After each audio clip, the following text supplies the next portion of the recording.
3, 2. Hello everyone, my name is Nick Alessandrini and we are live from the DIAA headquarters in Dover, Delaware with 302 Sports for your 2018 Delaware High School State Football Bracket Reveal. I am joined by my two high school gurus, Jason Winchell and Benny Mitchell. How you guys doing today? I'm doing great. I'm doing excellent. Ready to jump right into the bracket reveal, right? Well, here we go. We'll get started with Division II. And here we go. First matchup set for Division II. We're going to start the middle of the bracket with the 4 and 5 seeds. So here we go. Our first matchup of Division II. Woodbridge, the 4 seed, gets the 5 seed Howard. What do you guys think? Big matchup Friday night between Woodbridge and Delmar to kind of set this up. The Woodbridge beating Delmar for the Southern Division Championship changed the whole landscape of the bracket. Woodbridge was looking at an 8 seed if they lost. Delmar was looking at a 2. And Woodbridge goes to number 4. They get a home game, which I'm not sure that anybody expected, and they'll be bringing down. What's interesting about this is your 2016 champs versus your 2015 champs. So obviously programs, they're staying in the mix, and now they're going to meet head-to-head round 1. It should be a good matchup. And now that's Friday night. Friday night, 7:30 in Greenwood. So there we go. Our first, and now on to our second matchup here of Division II. Right. Our 3 versus 6 seed, the 3 seed Archmere and the 6 seed Delmar. Jay, what do you think? Yeah, Delmar now is going to make a trip all the way upstate and play in Claymont on Saturday, and that's interesting. So that loss the other night, Delmar is going to be licking their chops and getting to go up to Archmere. Archmere is a really good team, special teams. They had 8 pump blocks this year. And they have a great line led by Mitch Moyer. You look at this matchup, you got a team that is coming split on the Maryland-Delaware line to a team that's bordered on the Pennsylvania-Delaware line. So the longest trip anybody's going to make for these playoffs. As we're moving on here, stay going 3 versus 6. There you go. Now we're staying Division II. Our next matchup, 2 versus 7. We have Wilmington Friends meeting up with DMA. And the interesting one about this one, guys, this game's going to be played at Baynard Stadium. So it's a home game for the 7th seed. Yeah, interesting. Yeah. So another good matchup. And now we're going to jump ahead here. Yeah. DMA is getting on a roll when they got Elaine back healthy. They're winning their last few games. Friends has been dominant all year, and they played some good teams, Friends, and got some wins. It's going to be a battle. I think this one's going to be one whether or not Friends can stop the DMA running game. Well, you got DMA, who's the fast break offense, versus Wilmington Friends, the Quakers. They slow you down. So it's a very interesting matchup. And how do you think playing at Baynard Stadium, obviously Friends being the 2 seed, how is that going to affect them having to play at Baynard Stadium where DMA has been playing all year long? Friends has played there, but they played a game this year before. They played St. Elizabeth there. I mean, obviously you don't want to lose your home field advantage, and then your neutral site is the other team's home field. Yeah. But it's a community stadium. It's I think they'll be fine. It's just an interesting little plug to the. And I think that's why Friends picked it. I mean, it's right up by their right by their school. Right. All right, now we're looking to move on here to our number 1 seed of Division II, that being the AI DuPont Tigers. They get the 1 seed, but they draw the 8 seed Tower Hill. That's a tough 8 seed. You know, they were up 3-0 at the half over Friends. Friends is a team I think could be in the finals.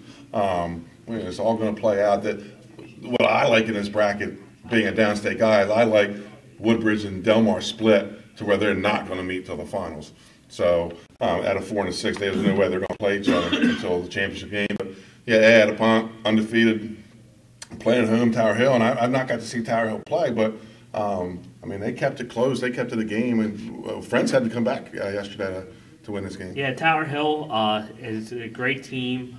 They're built with a lot of height and strength on the line, whereas AI DuPont has the speed.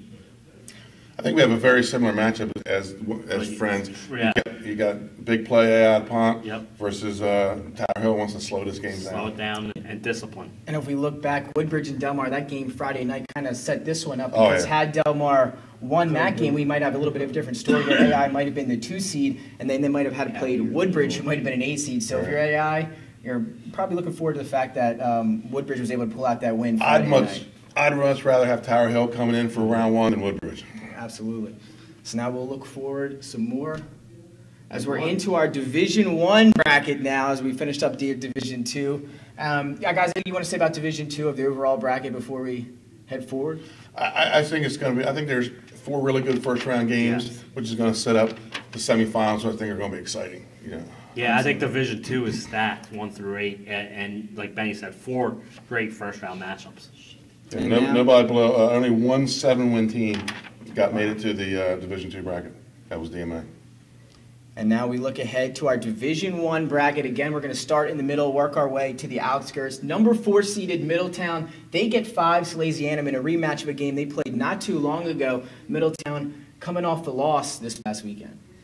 Yeah, it was an interesting game. Hodson dominated on the lines, and that was key in that game. But Middletown has so many weapons on offense. It's going to be hard for the Sal's to slow them down.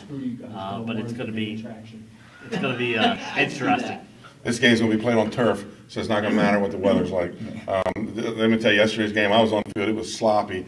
When I got down there before the game, there was 2-3 inch foot impressions on the edge of the field. So the traction was really bad in the first half. But it affected both teams. It seemed to really hinder Middletown's read option yesterday. But now, this is a rematch. I believe it's our only first-round rematch. Yes. If I'm correct. So this game is set for Friday at Middletown, 7:30 p.m. Now moving on to more Division I matchups. Here we go, Benny. Number 3, Sussex Central, and they take on number 6, Appoquinimink. Appoquinimink, what a great season for Coach Timpson. Finally, for the first time ever, Appoquinimink, the Jaguars are in a state tournament game. Yeah. Everybody's going to look at yesterday's big win over William Penn, which it was a big win. But if I'm going to go with my red marker and circle a date on the calendar, I'm going back to Week 4 when they beat Sussex Tech in Week 4 because they tied in points. Yep. Appoquinimink gets the head-to-head tiebreaker to get in the state tournament. Sussex Central, what can you say? 7 shutouts, averaging less than 5 points a game. They're at home, and they are tough to beat in the Castle. Absolutely, and they've been on a roll as well, so this one should be a good one. Great home field advantage down there, and but like Benny said, Appo's in there playing with house money probably. Yeah, really, absolutely. So there you have it, 3 and 6 on that matchup, and that will be at Sussex Central Friday at 7:30. And now on to our Division I teams that will be receiving a bye. And here we go. How about this one? Dover getting the 2 seed. They get a first-round bye. Yeah, what a season. 9-1. Great season. Great turnaround for that program down there. They have speed. They will be playing at home against an opponent to be determined, and I like their chances with the speed and good quarterback McGee, and they get the home field now. And Bobby Pease, the running back. Yep. They get in by virtue of playing Archmere. Mm-hmm. Archmere gets 9 wins. They get the bonus point. Lost to Sussex Central, but they're the 2 seed. Central the 3 seed. Central wins.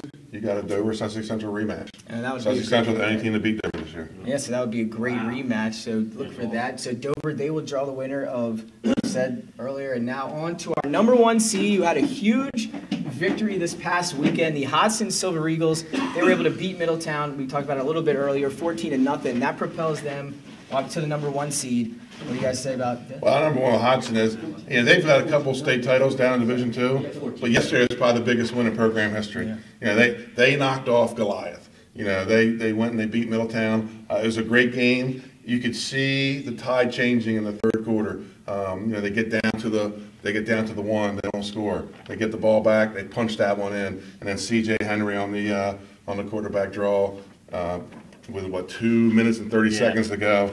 Puts it on ice for Hodson Silver Eagles. But their defense, Benny. Yeah. They gave up no first downs to that Middletown team in the second half, as Middletown went 3 and out and 4 and out on its last possessions. But Hodson's line, their line is so awesome. Their line is just really big and strong and powerful, and the running backs have holes to run through. As long as that line's playing the way it is, they're going to be a tough team to beat. And unless Appoquinimink can pull a major upset, Middletown Hodgson will not meet in the state finals. They'll meet in the semifinals. Wow, that would At be Hodgson. Right, at Hodgson. At Hodgson. unbelievable rematch there. And how much can a win like Hodson's win over Middletown, how can that propel you into the playoffs? Like such a big victory heading into the playoffs. Do you think that's going to? Yeah, I think it could be, but the difference here is going to be to get a week off. There you go. So, whereas they're going to get a chance to heal up, rest up, I think you might lose that momentum that you just gained. But I think it's more important after a beat. I mean, it was a hard-hitting game. I was down there. Yeah. I'd rather have the week to rest than the week of momentum. Yeah, and Middletown now doesn't get that week of rest, and they get a Slasianum team. So it's that game meant a lot yesterday. You scroll on and we get to see both brackets. There I'm they going to are. show you the outcome here. Here is the overall brackets. We have set for Division I up top, Division II on the bottom, obviously with the championships being played at Tubby Raymond Field, University of Delaware. So here you guys go a little overall. Now looking at this overall, what strikes you? What's the first thing that strikes you when looking at the brackets right overall like this? Well, to me, it's down at Division II, right at the bottom. I mean, like Benny said, you got Archmere, Delmar in the first round, but Delmar and Woodbridge, if they get that far, they wouldn't be able to meet to the finals because they will reseed after the first round. Yeah, same thing. It's there's no rematches. Do you see any rematches? No. There's no rematches, but you got uncommon opponents that don't live very far from each other. What's Tower Hill to Addapon? An 8-minute trip, an 8-mile trip or something like that?